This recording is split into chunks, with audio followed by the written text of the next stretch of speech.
Pusat kerajaan ini pada masa lampau berada di Seleparang, sering pula diucap dengan Seleparang, yang saat ini kurang lebih berada di Desa Seleparang, Kecamatan Suwele, Kabupaten Lombok Timur, Nusa Tenggara Barat, Indonesia. Sejujurnya, minim sekali yang dapat diketahui tentang kerajaan Seleparang, terutama sekali tentang awal mula berdirinya. Namun, tentu saja terdapat beberapa sumber objektif yang cukup dapat dipercaya. Salah satunya adalah kisah yang tercatat di dalam Daun Lontar yang menyebutkan bahwa berdirinya kerajaan Seleparang tidak akan pernah bisa dilepaskan dari sejarah masuknya atau proses penyebaran agama Islam di Pulau Lombok. Bagaimana sejarah berdirinya Seleparang? Disebutkan di dalam Daun Lontar, yaitu tulisan kuno terbuat dari dedaunan, bahwa agama Islam adalah salah satunya pertama kali dibawa dan disebarkan oleh seorang mubalik dari kota Baghdad, Irak, bernama Asy-Syayyid Nurur Rasyid Ibnu Hajar Al-Haytami. Masyarakat Lombok secara turun-temurun lebih mengenal dengan sebutan Gaus Abdul Razak. Dialah selain sebagai penyebar agama Islam, dipercaya juga sebagai menurunkan sultan dari kerajaan-kerajaan yang ada di Pulau Lombok. Namun, selain dia, Betara Tunggul Nala Segara diyakini pula sebagai leluhur sultan-sultan di Lombok. Batara Nala memiliki seorang putra bernama Denek Mas Putra Pengendang Segara Katon Rambitan yang bernama asli Sayyid Abdurrahman. Dia ini dikenal pula dengan nama Wali Nyato, seorang mubalik dan wali Allah yang dipercayai di Pulau Lombok. Kata Nyato artinya nyata. Ia disebut sebagai pendiri kerajaan Kayangan yang merupakan cikal bakal kerajaan Seleparang. Namun karena ketinggian ilmu tarikatnya, thariqah, maka dia memilih untuk mengundurkan diri dari panggung kerajaan Kayangan dan kemudian menetap di desa Rambitan, Lombok Tengah sebagai penyebar agama Islam di wilayah ini. Wali Nyato dikenal juga di Lombok dengan nama Datu Pangeran Jajing Surga atau menyebarkan agama Islam. Ia mengarang kitab Jati Suara, Perembonan, Lampanan Wayang, Tasawuf, dan Fikih. Dalam proses menyebarkan agama Islam, salah satu media yang digunakannya adalah wayang sebagaimana yang dilakukan pula oleh Sunan Kalijaga. Adapun bentuk mistik Islam yang dibawanya merupakan kombinasi antara mistis Islam dengan salah satu ajaran filsafat Hindu. Kembali ke soal kerajaan Seleparang dan Gaus Abdul Razak, tidak diketahui secara pasti kapan tepatnya dia masuk ke Pulau Lombok. Namun pendapat terkuat menyebutkan bahwa dia datang ke Pulau Lombok untuk pertama kalinya sekitar tahun 600-an Hijriah atau abad ke-13 Masehi, antara tahun 1201 hingga 1300 Masehi. Gaus Abdul Razak mendarat di Lombok Utara yang disebut dengan Bayan. Dia pun menetap dan berdakwah di sana. Dia kemudian menikah dan lahirlah 3 orang anak, yakni Sayyid Umar yang kemudian menjadi Datu Kerajaan Pujut, Sayyid Amir yang kemudian menjadi Kerajaan Pejanggi, dan Syarifah Qomariyah atau dikenal dengan sebutan Dewi Anjani.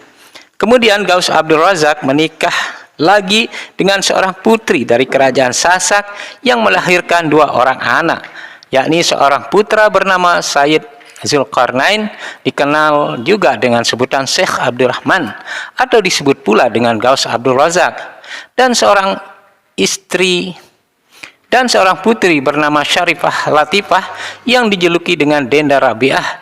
Said Zulkarnain inilah yang kemudian mendirikan kerajaan Seleparang, sekaligus pula sebagai datu atau raja pertama dengan gelar Datu Seleparang atau Sultan Rinjani. Sampai di sini sudah terdapat 2 versi, yakni antara Nala Segara Batara Tunggul Nala dan Gaus Abdul Razak yang sama-sama dipercaya sebagai penyebar agama Islam. Itulah yang menjadi cikal bakal Sultan-Sultan Lombok dan pendiri kerajaan Sleparang. Pertanyaan yang agak menggelitik kemudian adalah, tidakkah keduanya memang orang yang sama? Tidakkah yang dimaksud sebagai Nala Segara itu sebagai Ghaus Abdul Razak dan Wali Nyato adalah Ghaus Abdul Rahman? Hal ini masih dimungkinkan mengingat pada masa dahulu seorang tokoh seringkali menggunakan nama-nama berbeda di tempat yang berbeda. Masa-masa jaya Kerajaan Sleparang. Kerajaan Sleparang tergolong kerajaan yang tangguh, baik di darat maupun di laut. Laskar lautnya telah berhasil mengusir Belanda yang hendak memasuki wilayah tersebut sekitar tahun 1667 sampai 1668 Masehi. Namun kerajaan Sleparang harus merelakan salah satu wilayahnya dikuasai Belanda, yakni Pulau Sumbawa, karena lebih dahulu direbut sebelum terjadinya peperangan laut. Di samping itu, laskar lautnya pernah pula mematahkan serangan yang dilancarkan oleh kerajaan Gel-Gel Bali dari arah barat. Sleparang pernah 2 kali terlibat dalam pertempuran sengit melawan kerajaan Gel-Gel, yakni sekitar tahun 1616 dan 1624 Masehi. Akan tetapi kedua-duanya dapat ditumpas habis dan tentara Gel-Gel dapat ditawan dalam jumlah yang cukup besar pula. Setelah pertempuran yang sengit tersebut, kerajaan Sleparang mulai menerapkan kebijaksanaan baru untuk membangun kerajaannya dengan memperkuat sektor agraris. Maka pusat pemerintahan kerajaan kemudian dipindahkan agak ke pedalaman di sebuah dataran perbukitan, tepatnya di desa Sleparang sekarang ini. Dari wilayah kota yang baru, panorama Selat Alas yang indah membiru dapat dinikmati dengan latar belakang daratan Pulau Sumbawa dari ujung utara ke selatan dengan sekali sapuan pandangan. Dengan demikian, semua gerakan yang mencurigakan di tengah lautan akan segera dapat diketahui.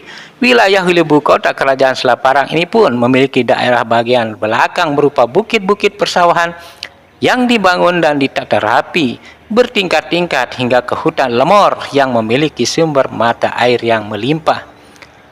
Berbagai sumber menyebutkan bahwa setelah dipindahkan kerajaan Sleparang mengalami kemajuan pesat.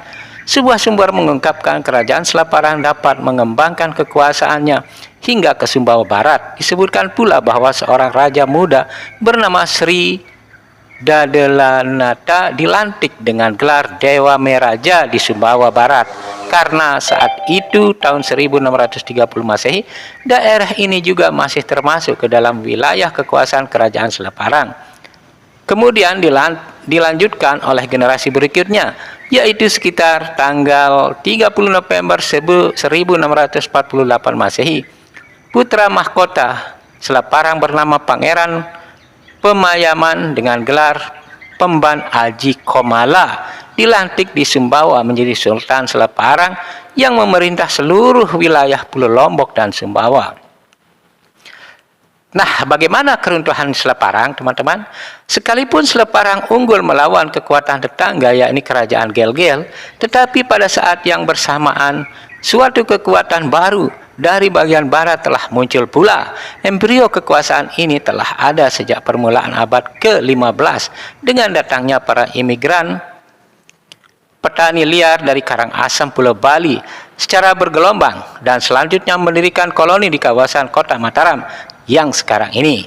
Kekuatan ini kemudian secara berangsur-angsur tumbuh berkembang sehingga menjelma menjadi kerajaan kecil, yaitu Kerajaan Pagutan dan Pegesangan yang berdiri sekitar tahun 1662 Masehi. Kerajaan ini berdiri 5 tahun setelah serangan laut pertama kerajaan Gel-Gel dari Bali Utara, atau 2 tahun sebelum serangan kedua yang dapat ditumpas oleh pasukan kerajaan Sleparang. Namun, bahaya yang dinilai menjadi ancaman utama dan akan tetap muncul secara tiba-tiba adalah kekuatan asing, yakni Belanda, yang tentunya sewaktu-waktu dapat melakukan ekspansi militer. Kekuatan dan tetangga dekat diabaikan karena Gel-Gel yang demikian kuat mampu dipatahkan. Oleh karena itu, sebelum kerajaan yang berdiri di wilayah kekuasaan di bagian barat ini berdiri, hanya diantisipasi dengan menempatkan laskar kecil di bawah pimpinan Pating Lage Denek Wirabangsa. Dalam upaya menghadapi masalah yang baru tumbuh dari bagian barat itu, yakni Kerajaan Gelgel dan Kerajaan Mataram Karangasem, maka secara tiba-tiba saja salah seorang tokoh penting di lingkungan pusat kerajaan bernama Arya Banjargetas ditengarai berselisih paham dengan rajanya, Raja Kerajaan Selaparang, soal posisi pasti perbatasan antara wilayah Kerajaan Selaparang dan Pejanggi.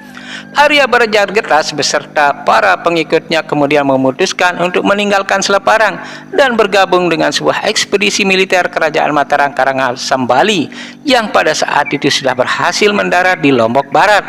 Kemudian dengan segala taktiknya Arya Banjargetas menyusun rencana dengan pihak Kerajaan Mataram Karangasem untuk bersama-sama menggembur Kerajaan Selaparang.